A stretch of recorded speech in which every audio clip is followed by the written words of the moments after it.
अब बात करते हैं यूनिफॉर्म मोशन की। What is uniform motion? अब अगेन देखिए, यहाँ पे आप लोगों के दिमाग में जो डेफिनेशन आ रही हो, when body travels equal distance in equal interval of time the motion is uniform motion. निकाल दो ये सब चीजें दिमाग से, ये सब बेकार की बातें हैं जो आपके दिमाग में भरी हुई हैं। हाँ भाई, ये पार्शियली करेक्ट है, ये पूरी तरीके से करेक्ट भी नहीं है, मैं इनको रॉन्ग भी प्रूव कर सकता हूँ, ठीक है। खैर हमारे पास इतना टाइम नहीं है अभी कि हम इनके रॉन्ग की प्रूफ करने की बात करें। तो भैया यूनिफॉर्म, जब भी वर्ड यूनिफॉर्म आ जाए, ध्यान रखो, जब भी वर्ड यूनिफॉर्म आ जाए पूरी फिजिक्स में, जब भी वर्ड यूनिफॉर्म आ जाए, यूनिफॉर्म का मतलब होगा कांस्टेंट। यूनिफॉर्म का मतलब क्या हो जाएगा? कांस्टेंट। तो मतलब कोई ना कोई चीज कांस्टेंट होने वाली है। और वर्ड जो मोशन है, वो मोशन किससे? बेसिकली वेलोसिटी उसका पर्याय है। आप कह सकते हो कि वेलोसिटी, जब भी हम बात करते हैं मोशन इस डायरेक्शन मतलब उसकी वेलोसिटी की डायरेक्शन होता है, ठीक है। तो मोशन और वेलोसिटी एक दूसरे के पर्याय हैं, आप कह सकते हो। तो वेलोसिटी मतलब यहाँ पे आप बोल सकते हैं कांस्टेंट, मोशन मतलब वेलोसिटी इज कांस्टेंट। ध्यान रखेंगे, velocity is constant in direction and magnitude both.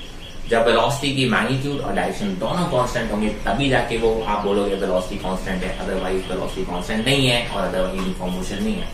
अब अगर वेलोसिटी कांस्टेंट है, आपको पता है ये क्या होता है, एक्सेलरेशन क्या होता है, dv by d t. Dv क्या है? चेंज इन वेलोसिटी, हाँ या ना। जब वेलोसिटी कांस्टेंट तो चेंज इन वेलोसिटी कितना आएगा? 0। तो चेंज इन वेलोसिटी 0 तो एक्सेलरेशन 0, यानी यूनिफॉर्म मोशन के लिए एक्सेलरेशन 0 होता है, ठीक है। तो यूनिफॉर्म मोशन का मतलब होता है वेलोसिटी कांस्टेंट, वेलोसिटी कांस्टेंट मतलब एक्सेलरेशन 0, ठीक है। कई बार यूनिफॉर्म मोशन एक्सेलरेशन कांस्टेंट गलती से दिमाग में आ जाता है, वो सब ये बातें अपने दिमाग से बिल्कुल निकाल दें। अब बात करते हैं, ये तो जब आप बोल रहे हो कि एक्सेलरेशन 0 था, मैंने कहा अब एक्सेलरेटेड मोशन है। एक्सेलरेटेड मोशन का मतलब अब एक्सेलरेशन नॉन जीरो है। इसका मतलब क्या है? एक्सेलरेशन नॉन जीरो है। अब एक्सेलरेशन नॉन जीरो में दो कंडीशन बनती हैं, एक कि एक्सेलरेशन नॉन जीरो तो हो बट एक कांस्टेंट हो, ठीक है, उसकी वैल्यू चेंज ना हो रही हो, और दूसरा बनता है कि एक्सेलरेशन की वैल्यू भी चेंज हो सकती है। तो जो यूनिफॉर्म एक्सेलरेशन, देखो यूनिफॉर्म वर्ड आगे, यूनिफॉर्म का मतलब है कांस्टेंट और उसके आगे कौन लगा है? एक्सेलरेशन मतलब कांस्टेंट एक्सेलरेशन। तो आप बोलते हो यूनिफॉर्म एक्सेलरेशन या यूनिफॉर्मली एक्सेलरेटेड मोशन होगा, इसका मतलब क्या? एक्सेलरेशन की वैल्यू क्या होगी? Constant direction and magnitude both. और दूसरा होगा नॉन यूनिफॉर्म एक्सेलरेशन, मतलब एक्सेलरेशन कांस्टेंट नहीं होगा। तो इस चीज को ध्यान रख लेंगे कि जब एक्सेलरेशन कांस्टेंट होगा, फिर से ये चीज हमारे दिमाग में बिल्कुल भी नहीं होती है, शायद आपको किसी ने बताया भी नहीं होगा या आपको कुछ लोगों को पता भी होगा कि जब एक्सेलरेशन कांस्टेंट होता है then only you can apply equations of motion. Equations of motion तभी लगेंगे जब एक्सेलरेशन कैसा हो? कांस्टेंट हो। अगर एक्सेलरेशन कांस्टेंट नहीं हो, आप इक्वेशंस ऑफ मोशन अप्लाई नहीं कर सकते। These equations of motion are only valid when acceleration is constant. बार बार हाईलाइट कर लो, जितने बार आपको इसमें लिखना है लिख लो, ठीक है। अगर एक्सेलरेशन कांस्टेंट नहीं है तो आप अभी तक जो कैलकुलस मेथड से सॉल्व करते आए हैं वही मेथड आप दोबारा से इसको अप्लाई करेंगे, ठीक है। अब जब हमें श्योरिटी हो जाएगी जब एक्सेलरेशन कांस्टेंट होगा तब हम इक्वेशंस अप्लाई कर सकते हैं, और इक्वेशंस हमको पता है, ये आपकी कुछ इक्वेशंस हैं। अब इसमें भी ट्रिक वाला पार्ट क्या है? इसमें ट्रिक वाला पार्ट जो है वो ये है कि ये जो देखो कि पहले बात तो हम बात कर लेते हैं, दिस इज फाइनल वेलोसिटी। जिसको नहीं पता है, थोड़ा सा भी डाउट है, उसको दोबारा लिख लें। V is final velocity, U is initial velocity, A is acceleration, S is displacement which is equal to change in position, x2 minus x1 again, ठीक है। ये सब आप बोल सकते हैं।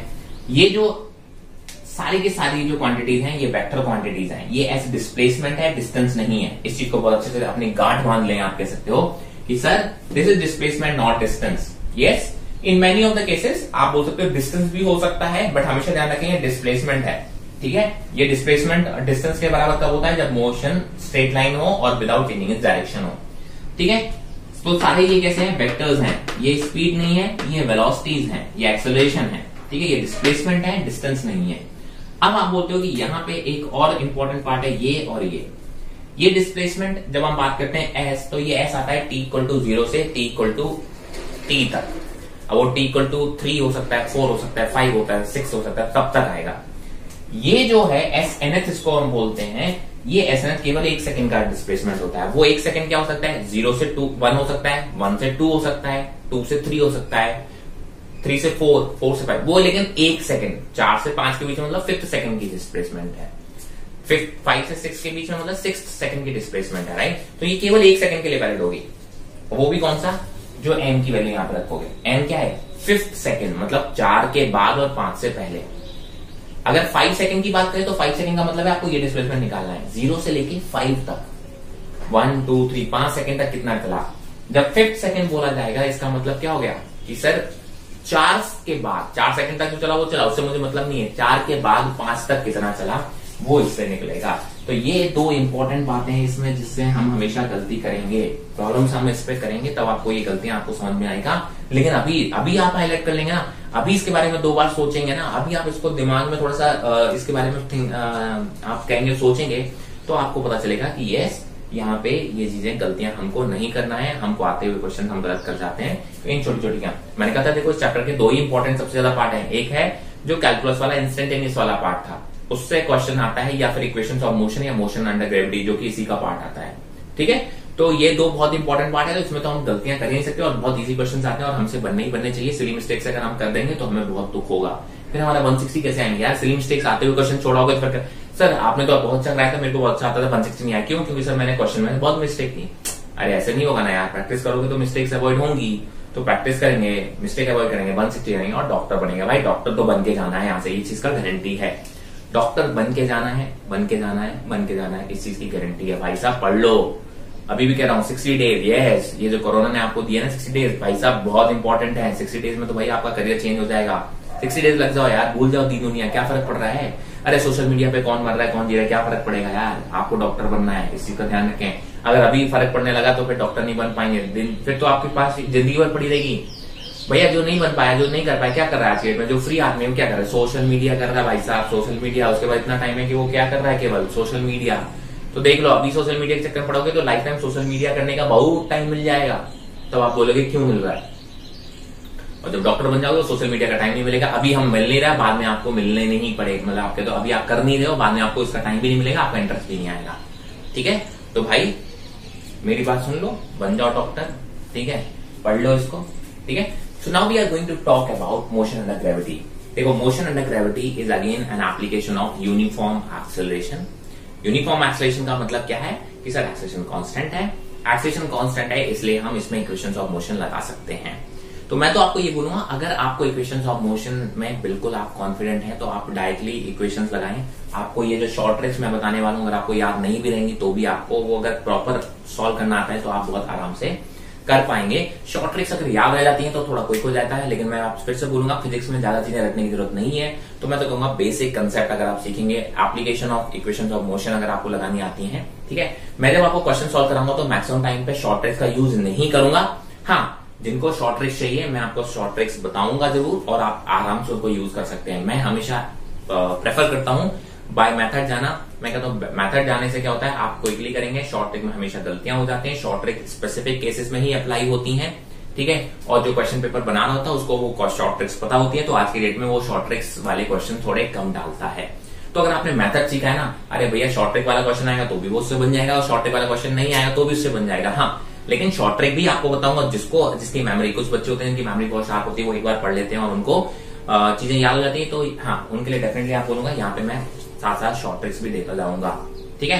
तो सबसे पहले हम बात करेंगे मोशन अंडर ग्रेविटी। तो उस मोशन को हम पहले समझने की कोशिश करेंगे। सबसे पहले तो जो हमारे अंदर, देखिए अगेन मैं आपको एक और ऐसी चीज बताने जा रहा हूं जो आपके दिमाग में बैठी होगी और मैं आपको बोलूंगा वो गलत है। हाँ जी सर, आप तो हर चीज गलत बताते चले जा रहे हो, कैसे चलेगा, हमने जो भी पढ़ा है सब गलत है गलत है। अरे भैया मैं क्या करूं, आपने यही चीजें पढ़ाई आपको सही गई है, बट आपके दिमाग में जो बन गई है, परसेप्शन आपने जो बना लिया है, मिसकंसेप्शन आपने जो बना लिया है, वो गलत बन गए हैं, ठीक है। तो उन मिसकंसेप्शन को ही तो मिटाने के लिए भाई आपको मैं आया हूं, उन मिसकंसेप्शन को ही तो आपको मिटाना है, ठीक है। अगर वो मिसकंसेप्शन मिट गए तो भैया प्रॉब्लम सॉल्व हो गई। जितना आप कहेंगे उलझे हुए रहेंगे उतनी ही प्रॉब्लम ज्यादा है। सुलझे हुए रहिए, सिंपल सी बात है, कभी भी आप नहीं फंसेंगे।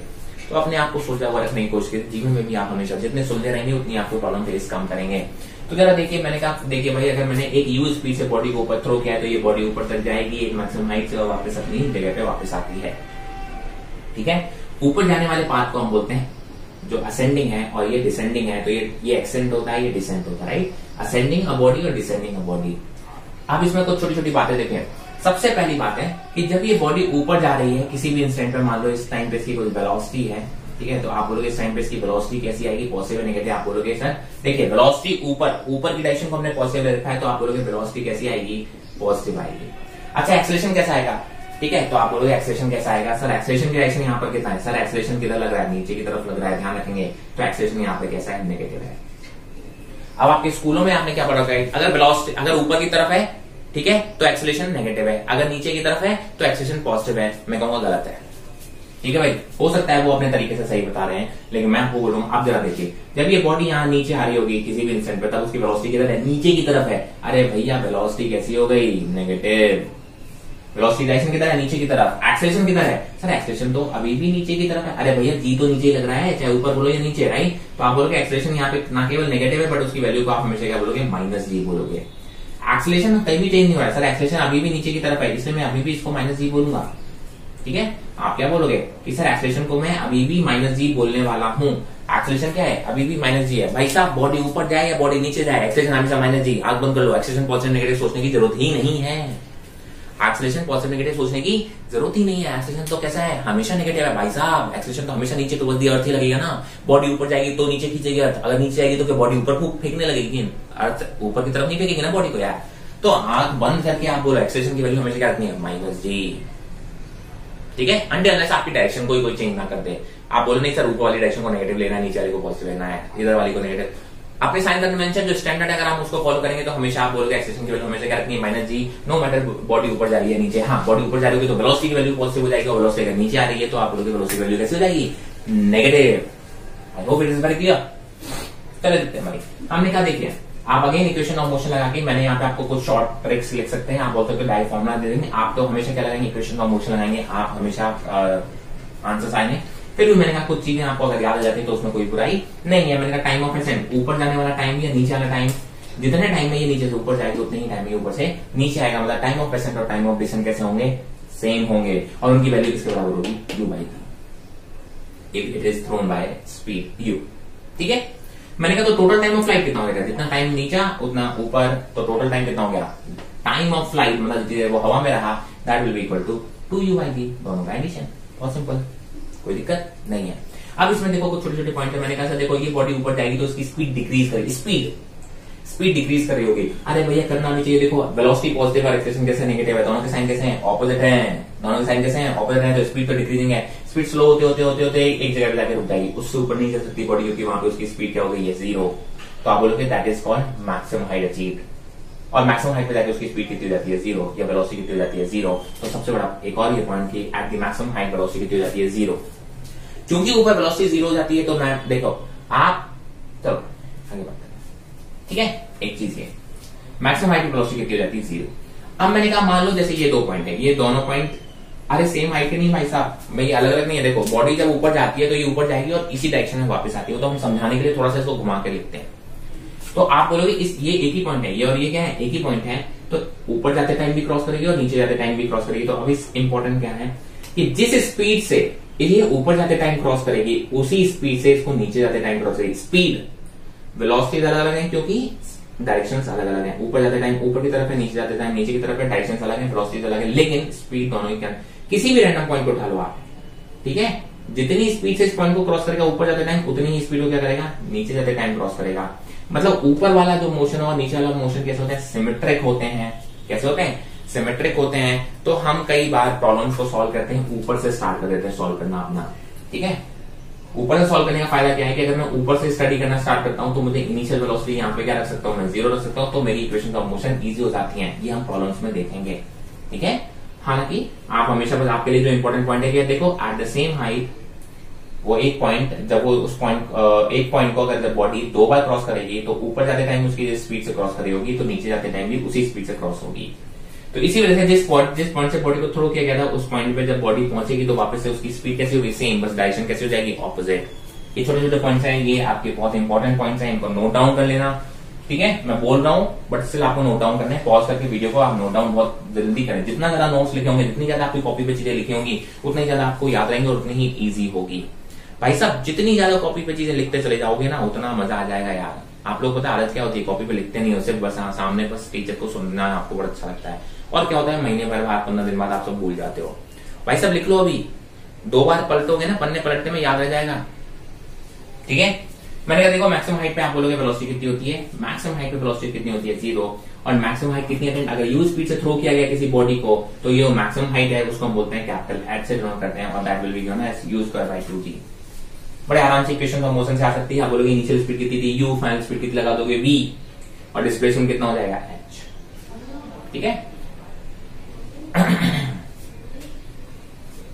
इसमें एक चीज और बता दूं, डिस्प्लेसमेंट हमेशा ध्यान रखना है, डिस्प्लेसमेंट भी वो होता है फाइनल और इनिशियल पोजीशन, राइट। आप बोलते हो कि सर ये बॉडी यहाँ पे गई तो मान लो डिस्प्लेसमेंट हुआ एस, यहां से यहां तक का डिस्प्लेसमेंट कितना एस। मैं कहूँ जब ये बॉडी ऊपर से नीचे तक आ जाएगी, यहां आ गई, तब भी आप बोलते हो उसका डिस्प्लेसमेंट कितना हुआ एस। इस चीज को भी ध्यान रखें। कुछ लोग क्या करते हैं, सर यहां से यहां तक एस तो ये चल के आई ये एक्स्ट्रा डिस्टेंस। अरे भैया डिस्टेंस की बात नहीं कर रहा हूं मैं, डिस्प्लेसमेंट की बात कर रहा हूं। आप यहां जाते टाइम पहुंचे हैं या लौट के आते टाइम पहुंचे हैं, दोनों ही केस में आपकी इनिशियल फाइनल पोजीशन कैसी है, सेम है। तो आप बोलो डिस्प्लेसमेंट भी तो कैसे होंगे, सेम होंगे। तो इक्वेशंस ऑफ मोशन में डिस्प्लेसमेंट रखते टाइम ये गलतियां नहीं करेंगे, ठीक है। तो आपने बोला मैक्सिमम हाइट एट कितना आएगा, इसने बोला maximum height at will be h equal to u square by 2g। अब एक और शॉर्ट ट्रिक की तरह आप बोल सकते हो, एक शॉर्ट ट्रिक दे रहा हूं, याद हो जाए तो बहुत अच्छी बात है, नहीं तो आप इक्वेशन ऑफ मोशन लगा के सॉल्व करेंगे तो भी आपके आंसर आ जाएंगे, ठीक है।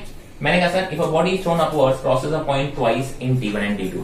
किसी बॉडी को आपने बोला है कि सर ऊपर की तरफ फेंका है, t1 और t2 दो इंस्टेंट पे इसने क्रॉस किया, राइट। आपने बोला पहले यहां से यहां तक पहुंचने में उसे टाइम कितना लगा t1, फिर आप बोलते हो यहां से जब ये वापस पहुंचा था तब टाइम कितना हो चुका था t2। तो t1 और t2 एक बार t1 पे क्रॉस किया, फिर वापस आते टाइम टोटल टाइम कितना हो चुका था t2।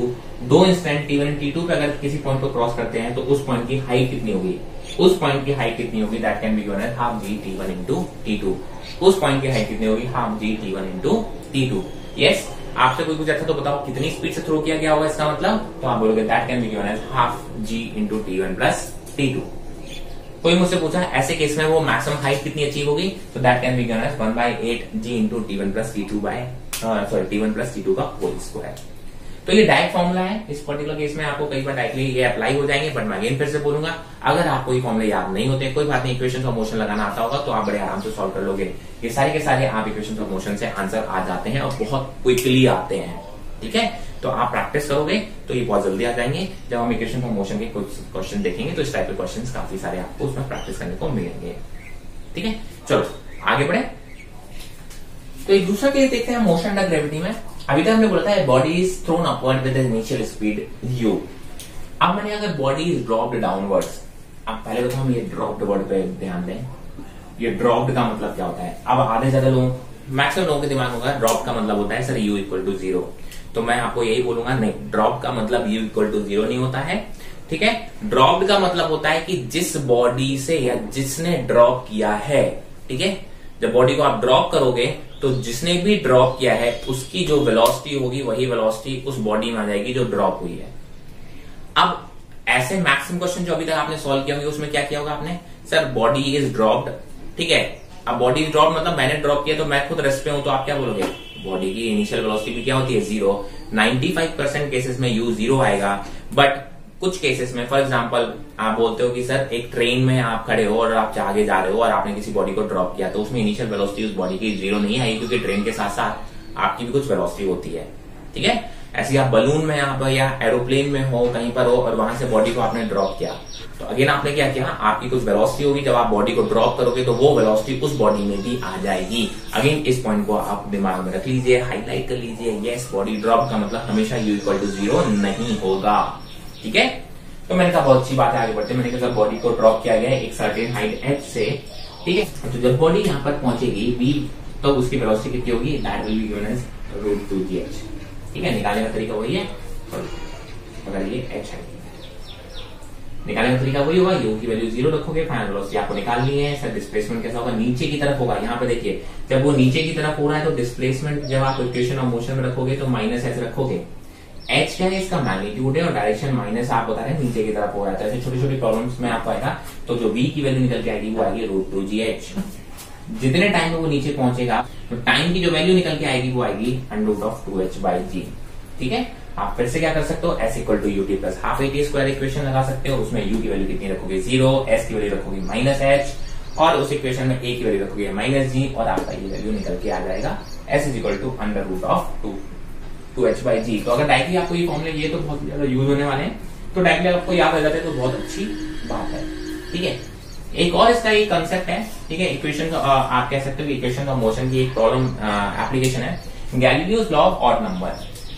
ये कई बार आपकी डायरेक्टली यहाँ पे मोशन अंडर ग्रेविटी में, क्योंकि जो कंडीशन यहाँ पर है वो इसमें फुलफिल होती है, जरा आप उसको थोड़ा समझ लीजिए। कई बार इस क्वेश्चन इजी हो जाता है और डायरेक्ट क्वेश्चन एक दो बार नीट में पूछे हुए हैं, ठीक है। तो क्या बोलता है, for body starting from rest, सबसे पहली बात तो ये है कि स्टार्टिंग फ्रॉम रेस्ट ये उन्हीं के लिए एप्लीकेबल होगा जो कि बॉडी कैसी है, स्टार्टिंग फ्रॉम रेस्ट, मतलब इनकी इनिशियल स्पीड कितनी है, 0, and moving with constant acceleration. अगर एक्सेलरेशन 0 है और कांस्टेंट है और इनिशियल वेलोसिटी कितनी है, 0 है, मतलब बॉडी को आप अगर कह सकते हो ऊपर से आपने ड्रॉप किया गया, तो ये कंडीशन इसमें फुलफिल हो रही है। ठीक है, बाकी और भी बॉडीज अगर आपने बोला यहां से स्टार्ट कर रही है, हॉरिजॉन्टल मोशन कर रही है और उनकी इनिशियल स्पीड कितनी है, 0 और एक्सेलरेशन कैसा है, कांस्टेंट है, तो the ratio of successive distances is in equal time interval will be 1:3:5:7:9:11:3। तो आप क्या बोलोगे, जो डिस्टेंस ट्रेवल करेंगे वो इक्वल इंटरवल ऑफ टाइम में। मैंने कहा सर वो interval equal interval of time है, राइट। आपने बोला पहले सेकंड में जो डिस्टेंस ट्रेवल की होगी, अगले सेकंड में मतलब क्या है, 1 सेकंड से लेकर 2 सेकंड के बीच की जो डिस्टेंस ट्रेवल की होगी वो पहले सेकंड के 3 टाइम्स होगी, है ना।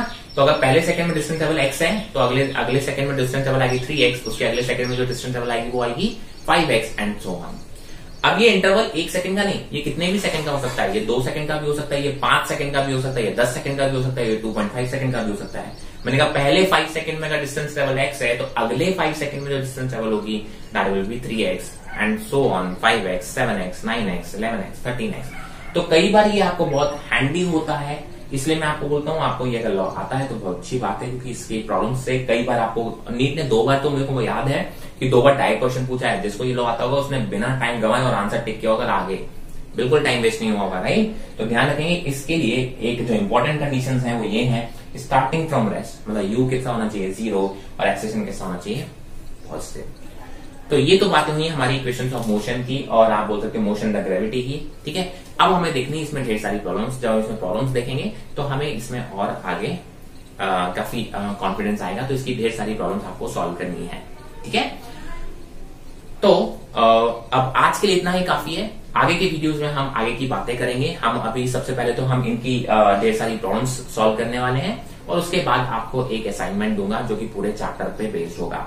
तो सबसे पहले मैं बस आपको यही एक चीज बताना चाहता हूं कि सर अभी भी आराम से डिसाइड कर लो, बैठ जाओ, ठान लो कि नहीं सर डॉक्टर बनना है, 60 दिन लग जाएंगे तो लग जाने, तो डॉक्टर बन के ही निकलना है। फिजिक्स में 160 मार्क्स लाने हैं, आप बड़े आराम से लेके आओगे, आपको कुछ भी फॉलो नहीं करना है, आंख बंद करके, सर आंख बंद करके आपको बस मैं जो वीडियो सीरीज दे रहा हूं, जो मैं आपको बोलता रहा हूं, आप फॉलो करते जाइए और आप अच्छे मार्क्स अचीव कर पाएंगे। तो असाइनमेंट के लिए मैं आपको बता दूं, असाइनमेंट के लिए आपको पता है मेरी इंस्टाग्राम प्रोफाइल है, मैं वहां पे आप मुझे मैसेज कीजिए, मैं आपको वहां से असाइनमेंट कैसे मिलेगा मैं आपको जरूर बताऊंगा। जिन लोगों को मेरे इंस्टाग्राम प्रोफाइल के बारे में नहीं पता है तो डिस्क्रिप्शन में जाके आपको इंस्टाग्राम उस लिंक को एक्सेस कर सकते हैं। ठीक है, कोई भी डाउट है आपको तो कमेंट सेक्शन में मेंशन कीजिए, और अभी तक आपने सब्सक्राइब नहीं किया चैनल को तो do subscribe the channel to get all the notification of my new incoming videos. So for now this is it, stay healthy, stay home, thank you.